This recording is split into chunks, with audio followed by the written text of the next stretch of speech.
ఉండేటువంటి సామాజిక సమానత్వం ఉండేటువంటి ఆర్థిక సమానత్వం ఉండేటువంటి రాజకీయ సమానత్వం ఉండేటువంటి మాకు సామాజిక తెలంగాణ కావాలని చెప్పి బీసీలందరూ బీఆర్ఎస్ పార్టీని ఇంటికి పంపించి ఇలా కాంగ్రెస్ పార్టీకి అండగా నిలిచి కాంగ్రెస్ పార్టీని అధికారంలో తీసుకురావడం జరిగింది. ఈరోజు కాంగ్రెస్ పార్టీ నిన్ననే 100 రోజుల పాలనను పూర్తి చేసుకుంది. ఈ 100 రోజుల పాలన పూర్తి చేసుకున్న సందర్భంగా ఈ 100 రోజుల పాలనలో జనాభాలో 60% ఉన్నటువంటి బీసీలకు న్యాయబద్ధంగా ధర్మబద్ధంగా జనాభా దామాష ప్రకారం అన్ని రంగాల్లో న్యాయం జరుగుతుందని మేము ఆశించాం. కానీ ఈరోజు బీసీలు ఆశించిన విధంగా ఈ 100 రోజుల పాలన లేదు. ఈ 100 రోజుల్లో నిజంగా సామాజిక న్యాయం ఎజెండాగా ఒక రాజకీయ న్యాయం బీసీలకు జరగాలంటే రాజకీయ రంగంలో బీసీల వాటా బీసీలకు ఇవ్వాలి. బీసీల వాటా బీసీలకు ఇవ్వకుండా మళ్ళీ కేసీఆర్ ఎట్లయితే బీసీలకు అన్యాయం చేసి 0.5% ఉన్నోళ్లకు 5% ఉన్నోళ్లకు అన్ని పదవులు అప్పచెప్పిండో, ఇప్పుడు తెలంగాణ రాష్ట్రం వచ్చిన తర్వాత కూడా ఈ తెలంగాణ రాష్ట్రంలో కాంగ్రెస్ ప్రభుత్వం వచ్చిన తర్వాత కూడా మళ్ళీ వాళ్ళకే ఈ 4-5% ఉన్నటువంటి పిడికెడు శాతం ఉన్నటువంటి వాళ్ళకే అన్ని రంగాల్లో పెద్దపీట వేస్తున్నారు. ఇది న్యాయం కాదు, ఇది మంచి పద్ధతి కాదు. తెలంగాణ రాష్ట్రంలో బీసీలు కోరుకున్నది ఇది కాదు. తెలంగాణ రాష్ట్రంలో బీసీలు కోరుకున్నది ఈ దొరల పాలన పోయి మా పాలన వస్తుంది, ఆ పాలనలో మాకు సామాజిక న్యాయం జరుగుతుందని అనుకున్నారు. ఈరోజు మేము స్పష్టంగా సూటిగా అడుగుతున్నాం. మాకు 60% జనాభా ఉంటే 60% పదవులు ఎక్కడ అని అడుగుతున్నాం. మీరు ఎమ్మెల్యే పదవులు ఇచ్చారా? లేదే. గాంధీ భవన్లో తీర్మానం చేసి ఉదయపూర్ డిక్లరేషన్ అని చెప్పి ప్రతి పార్లమెంట్ సెగ్మెంట్కు 34 టికెట్లు ఇస్తున్నారు. ఇచ్చిరా? ఇయ్యలేదే. అసెంబ్లీ టికెట్లు ఇయ్యలేదు. అదేవిధంగా ఈరోజు ప్రభుత్వం వచ్చిన తర్వాత సరే కేసీఆర్ని గద్దె దింపాలి, గెలుపు గుర్రాలు కావాలని ఆ రోజు అనుకున్నాం. సరే గెలుపు గుర్రాలు మీరే ఈ 3-4% లేని వాళ్ళే గెలుపు గుర్రాలు అనుకుని మీరు టికెట్లు ఇస్తే సరే కేసీఆర్ పాలన ఫస్ట్ అయితే పోని, ఏదో ఒక పాలన రాని అని చెప్పి మీకు బీసీలంతా అండగా నిలిచింది. మళ్ళీ వచ్చిన తర్వాత కూడా ఇలా పార్లమెంట్ ఎన్నికలు వస్తున్నాయి. ఈ పార్లమెంట్ ఎన్నికల్లో 17 పార్లమెంట్ స్థానాలు ఉన్నాయి.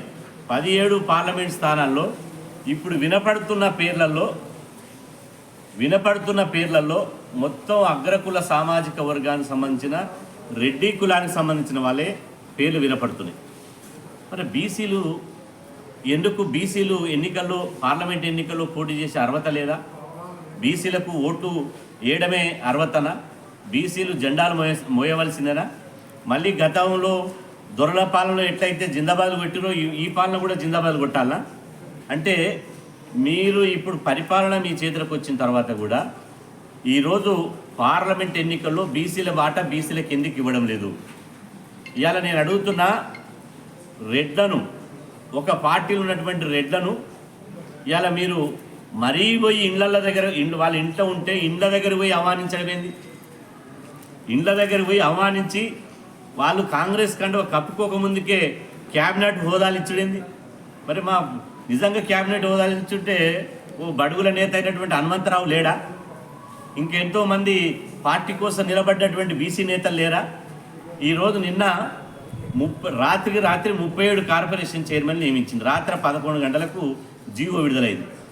రాత్రి 11 గంటలకు 37 కార్పొరేషన్ చైర్మన్లను నియమించడం జరిగింది. 37 కార్పొరేషన్ చైర్మన్లో బీసీలకు కనీసం ఒక 20 కార్పొరేషన్ చైర్మన్లు ఇవ్వాలి సామాజిక న్యాయం ప్రకారం, ఒక 60% వాటా అనుకుంటే. మరి 60% కార్పొరేషన్ చైర్మన్ బీసీలకు ఎందుకు ఇవ్వలే? కేవలం ఈ 37 కార్పొరేషన్లో ఇలా 13 రెడ్డి సామాజిక వర్గానికి సంబంధించిన వాళ్ళకి ఇవ్వడం జరిగింది. అదేవిధంగా బీసీలకు చూసుకుంటే కనీసం 20 కార్పొరేషన్ చైర్మన్లు ఇవ్వాలి. కానీ బీసీలకు చూసుకుంటే కనీసం ఇలా 12 కార్పొరేషన్లు కూడా బీసీలకు ఇచ్చేటువంటి పరిస్థితి లేదు. మేము అడుగుతున్నాం, నామినేటెడ్ పోస్టుల్లో కూడా బీసీలకు ఇవ్వరా? నామినేటెడ్ పోస్టుల్లో ఇవాళ అసెంబ్లీ టికెట్లు ఇవ్వమంటే మీరు గెలుపు గుర్రాలు కాదు, మీ దగ్గర డబ్బులు లేవు, మీరు ఖర్చు పెట్టలేరని మాకు టికెట్ నిరాకరిస్తుంది.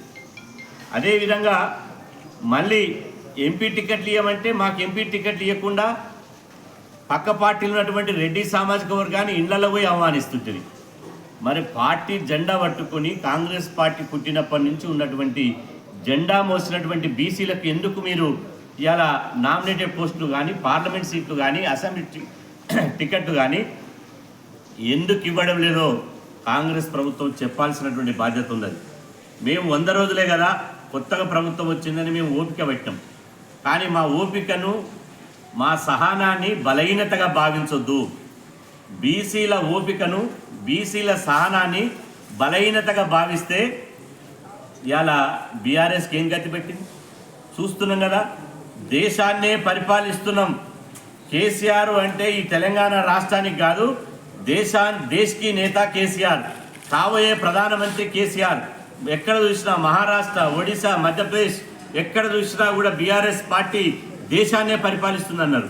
కానీ ఇవాళ చివరికి చూసుకుంటే దేశం అటు నుంచి తెలంగాణ రాష్ట్రంలో మేము అప్పుడే చెప్పినాం, కేసీఆర్ గారు మీరు బీసీ వ్యతిరేక వైఖరి మార్చుకోండి, బీసీ వ్యతిరేక వైఖరి మార్చుకొని మీరు సిట్టింగ్లకే టికెట్లు ఇస్తాం. ఇదే సూర్యాపేట గడ్డ మీద ఇదే కాలేజీలో నేను చెప్పిన మీరు స్టేట్మెంట్ చేయండి, సిట్టింగ్లకే మళ్ళీ టికెట్టు అని. నేను సూర్యాపేటలో ప్రెస్ మీట్ పెట్టిన రోజు కేసీఆర్ గారు స్టేట్మెంట్ ఇచ్చాడు. సిట్టింగ్లకే టికెట్లు అంటే నేను ఇదే సూర్యాపేట గడ్డ మీద చెప్పిన, మీరు సిట్టింగ్లకే టికెట్లు అంటే మీ పుట్టి మునగడం ఖాయం, మీరు ప్రతిపక్ష పాత్ర పోషించడానికి సిద్ధంగా ఉండాలి, మీకు డిపాజిట్ కూడా రానటువంటి పరిస్థితి వస్తుందని చెప్పి ఆ రోజు చెప్పడం జరిగింది. మీరు సిట్టింగ్లకే టికెట్లు ఏమంటే మీ తాత జాగీర్ అనుకుంటురా? తెలంగాణ సమాజం ఇలా జ్ఞానవంతమైనటువంటి సమాజం. తెలంగాణలో ఇలా తెలంగాణ రైతాంగ సాయుధ పోరాటం, నక్సలైట్ ఉద్యమం జరిగినటువంటి తెలంగాణ గడ్డ ఎంతోమంది మేధావులకు, కవులకు, కళాకారులకు, జర్నలిస్టులకు పుట్టినిల్లు. నీ పుట్టి మునగడం ఖాయమని చెప్పి ఇలా ఆయన పుట్టి మునిగింది. ఇవాళ మళ్ళా అదే సూర్యాపేట గడ్డ మీద నుంచి సామాజిక తెలంగాణ కావాలని చెప్పి 1994లోనే ఇవాళ ఈ తెలంగాణ గడ్డ మీద సూర్యాపేట గడ్డ మీద లక్షల మందితో మారోజు వీరన్న ఆ రోజు సామాజిక తెలంగాణ మీటింగ్ పెట్టిండు. ఈ సూర్యాపేట మీద నుంచే చెప్తున్నా, రేవంత్ రెడ్డి గారు సామాజిక న్యాయానికి కట్టుబడి ఉండండి, టీఆర్ఎస్ చేసిన తప్పిదాలు మరి చేయబోకండి. ఇవాళ రాహుల్ గాంధీ గారు ఓపెన్ మైండ్ తోటి ఉన్నాడు. రాహుల్ గాంధీ గారు భారత్ జోడో న్యాయయాత్రలో ప్రతిరోజు ప్రతి స్టేట్మెంట్లో వారు 2 రోజుల క్రితమే మహారాష్ట్రలో ఒక స్టేట్మెంట్ ఇచ్చాడు. ఆయన ఏమేమి ఇచ్చాడు? ఈ దేశంలో 90% ఉన్నటువంటి బడుగు బలైన వర్గాలకు 90% పదవులు ఎందుకు దక్కడం లేదు? 90% ఉన్న వాళ్ళకేమో 9% పదవులు దక్కుతున్నాయి, కానీ 9% ఉన్నోనికేమో 90% పదవులు దక్కుతున్నాయి. ఇది మార్పు రావాలి, ఇది మారాలి అని చెప్పి రాహుల్ గాంధీ గారే చెప్పడం జరిగింది. మరి రాహుల్ గాంధీ గారు పార్టీలో ఉన్నటువంటి మీరు కార్పొరేషన్ చైర్మన్లో సామాజిక న్యాయం ఉండదు, పార్లమెంట్ టికెట్లో సామాజిక న్యాయం ఉండదు, ప్రభుత్వ సలహాదారులో సామాజిక న్యాయం ఉండదు, అదేవిధంగా ఎమ్మెల్యే టికెట్లో సామాజిక న్యాయం ఉండదు. ఈ సామాజిక న్యాయం లేకపోతే ఈ సామాజిక న్యాయ పోరాటం మరొక పోరాటం మొదలవుతుందనే విషయాన్ని సూర్యాపేట గడ్డ సాక్షిగా ఇవాళ మేము ప్రకటిస్తున్నాం.